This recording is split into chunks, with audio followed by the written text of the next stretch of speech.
Israel का जो IDF का इंफ्रास्ट्रक्चर है, जो उसके कमांड सेंटर्स हैं, उनको लगातार हिजबुल्लाह की तरफ से निशाना बनाया जा रहा है। हिजबुल्लाह ने बड़ा दावा किया था कि एक जो ड्रोन बनाने की फैक्ट्री है, उस फैक्ट्री को भी हिजबुल्लाह ने इजराइल के अंदर हमला किया था और उसे भी एक तरह से तबाह बर्बाद कर दिया था। तो इजराइल पर प्रेशर बहुत ज्यादा है, बिन्यामिन नेतन्याहू पर दबाव बहुत ज्यादा है। लगातार ये हमले हो रहे हैं। सिर्फ ईरान की तरफ से ही हमले नहीं हो रहे हैं, बल्कि ये हमले हिजबुल्लाह की तरफ से भी हो रहे हैं। और इस बीच जो बड़ी खबर आई थी कि जो हूसी मुजाहिदीन हैं, उनकी तरफ से भी अब हमले शुरू हो गए। हूसी मुजाहिदीन भी अब तल अवीव को निशाना बना रहे हैं। हूसी मुजाहिदीन भी लगातार अब एक तरह से इजराइल पर हमले कर रहे हैं। तो इजराइल दरअसल कई तरफ से फंसा हुआ है और जो प्रॉक्सी ग्रुप्स हैं ईरान के, वो भी अब एक तरह से एक्टिव होते हुए नजर आ रहे हैं। एक तरफ हमास का ग्रुप,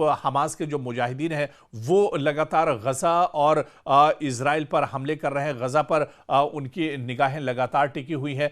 रेड सी के अंदर अगर आप इस पूरे खित्ते के अंदर आते हैं तो रेड सी में जो हूसी मुजाहिदीन हैं, वो पूरी ताकत के साथ एक तरह से अब डट कर खड़े हैं और मैदान में उतर आए हैं। शुरू में यही कहा जा रहा था कि असल हूसी लड़ाके कहां पर हैं, हूसी अभी तक इस जंग में क्यों नहीं आई है। लेकिन जो हूती या हूसी जो मुजाहिदीन है, वो भी अब मैदान में उतर कर आ गए हैं। इसके अलावा आप देखिए कि हिजबुल्लाह की लड़ाई जोर शोर के साथ चल रही है। हिजबुल्लाह पूरी ताकत के साथ मैदान में डटा हुआ है। और जो एक बड़ी खबर चेचन मुजाहिदीन को लेकर आई थी, चेचन जो लड़ाके उनको लेकर आई थी, तो चेचन मुजाहिदीन ने यह बड़ा दावा किया था कि अगर अमेरिका या इजराइल की तरफ से जमीनी कार्रवाई ईरान की तरफ से शुरू होती है तो वो ईरान के सपोर्ट में एक तरह से आएंगे और ईरान के शाना बशाना एक तरह से खड़े होंगे। पासदारानी इनकलाब के साथ मिलकर वो इस लड़ाई में एक तरह से शामिल होंगे। तो अब जंग का दायरा दरअसल बढ़ता जा रहा है और इसी वजह से जो एक्सपर्ट हैं और वो माहिरीन कहते हैं कि यह जंग सिर्फ मिडिल ईस्ट तक अब महदूद नहीं रही है, बल्कि जंग का दायरा अब बढ़ रहा है।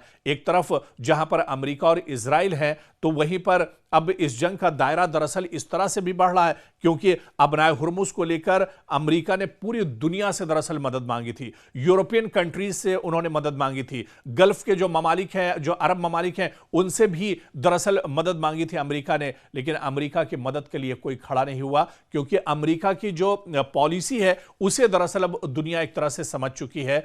अमेरिका दरअसल शुरू से ही यह करता रहा है कि जो कमजोर ममालिक हैं उन पर प्रेशर बनाता है, उन पर जोर जबरदस्ती की जाती है। पहले चाहे वेनेजुएला की मिसाल आपके सामने है, अफगानिस्तान की मिसाल आपके सामने है, इराक की मिसाल आपके सामने है, मौजूदा में आप देखिए कि ईरान की मिसाल आपके सामने है। तो दुनिया दरअसल अब ईरान की जो अमेरिका की जो पॉलिसी है उसे दरअसल समझ चुकी है। इसी वजह से नेटो ने दरअसल मना कर दिया इस जंग में शामिल होने से, ब्रिटेन ने दरअसल मना कर दिया इस जंग में शामिल होने से, स्पेन ने सीधे सीधे मना कर दिया इस जंग में शामिल होने से। तो कुल मिलाकर आप देखिए कि अमेरिका कहीं ना कहीं इस जंग में बहुत बुरी तरह से फंसा हुआ है और इस जंग का दायरा भी लगातार बढ़ता जा रहा है।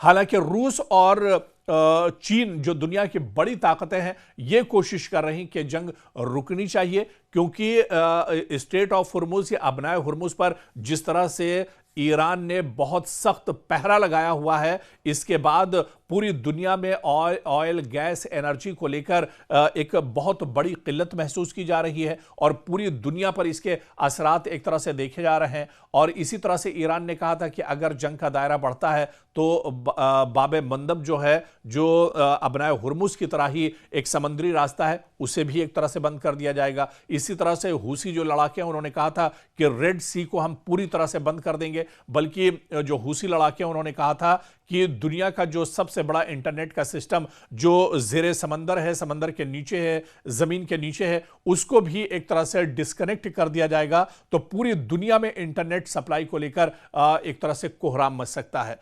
तो कहीं ना कहीं जंग का दायरा लगातार बढ़ रहा है। जंग के असरात अब पूरी दुनिया पर एक तरह से देखने को आ रहे हैं। लेकिन जिस तरह से अमेरिका की तरफ से बयानबाजी हो रही है, यह जंग कहां पर थमेगी, कितनी लंबी यह जंग चलेगी, क्योंकि ईरान ने कहा है कि शुरुआत इजराइल और अमेरिका ने की है, लेकिन यह जंग जब ही थमेगी जब ईरान इसमें पहल करेगा। ये ईरान दरअसल ये कोशिश करेगा, जब ईरान चाहेगा कि यह जंग अब रुक जाए, तभी यह जंग एक तरह से रुक सकती है।